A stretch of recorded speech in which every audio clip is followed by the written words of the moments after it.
দায়িত্ব নেয়ার পরপরই ভূ রাজনীতির প্রচলিত বহু সমীকরণকে উল্টে পাল্টে দিতে চাইছেন নির্বাচিত মার্কিন প্রেসিডেন্ট ডোনাল্ড ট্রাম্প। তার এমন আচরণ থেকে রেহাই পাচ্ছে না সীমান্তবর্তী মিত্ররাও। সম্প্রতি কানাডাকে ৫১তম মার্কিন অঙ্গরাজ্য করার প্রচ্ছন্ন হুমকি দিয়েছিলেন তিনি। তার আগে দেশটির বিরুদ্ধে শুল্ক যুদ্ধের ঘোষণা দেন। এর জেরেই এবার ক্ষমতা হারাতে চলছেন কানাডার প্রধানমন্ত্রী জাস্টিন ট্রুডো।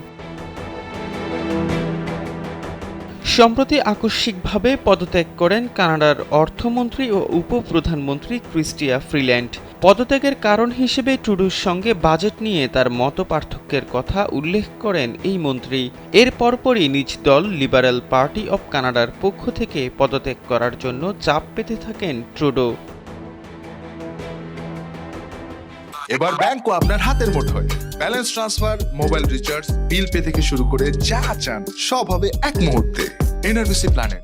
গেল কয়েক সপ্তাহে ট্রুডো বোঝানোর চেষ্টা করছেন সাম্প্রতিক ও আগামী অর্থনৈতিক পরিস্থিতি তার সরকারের নিয়ন্ত্রণে রয়েছে। তবে বিগত কয়েক বছর যাবৎ জীবনযাত্রার ব্যয় বাড়ার কারণে কানাডা জুড়ে তার জনপ্রিয়তা ক্রমেই কমে আসছে। সবশেষ কানাডার উপর ট্রাম্পের ২৫% শুল্ক আরোপের প্রস্তাব দেশটির জনগণকে আরও আতঙ্কিত করে তুলেছে। কানাডার বিরোধী দল কনজারভেটিভ পার্টির নেতা পিয়েরে পৈলিভ্রে জানান, সবকিছু নিয়ন্ত্রণের বাহিরে চলে যাচ্ছে। এই ধরনের বিভাজন, দুর্বলতা ও বিশৃঙ্খলা মেনে নেওয়া যায় না।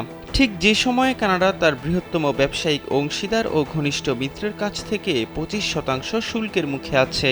কানাডার এই নেতা জানান, ট্রাম্প এমন এক ব্যক্তি যিনি কয়েক মাইল দূর থেকেই দুর্বলতা শনাক্ত করতে পারেন। ফ্রিল্যান্ডের পদত্যাগের পর এখনও জনসম্মুখে কোনো মন্তব্য করেননি ট্রুডো।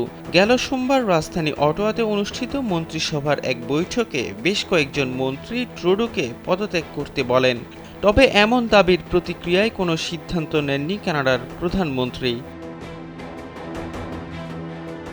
এরপর কি ঘটতে চলছে তা এখনও অস্পষ্ট। তবে ট্রুডো রাজনীতির মাঠে বর্তমানে ভয়াবহ নড়বড়ে অবস্থানে রয়েছেন। রাজনৈতিক বিশেষজ্ঞরা মনে করছেন, ফ্রিল্যান্ডের মতো শীর্ষ রাজনৈতিক মিত্রকে হারানোর পর তিনি কতদিন নেতা হিসেবে টিকে থাকতে পারবেন তা প্রশ্ন সাপেক্ষ বিষয় হয়ে দাঁড়িয়েছে। এহসান আব্দুল্লাহ, কালবেলা ডেস্ক।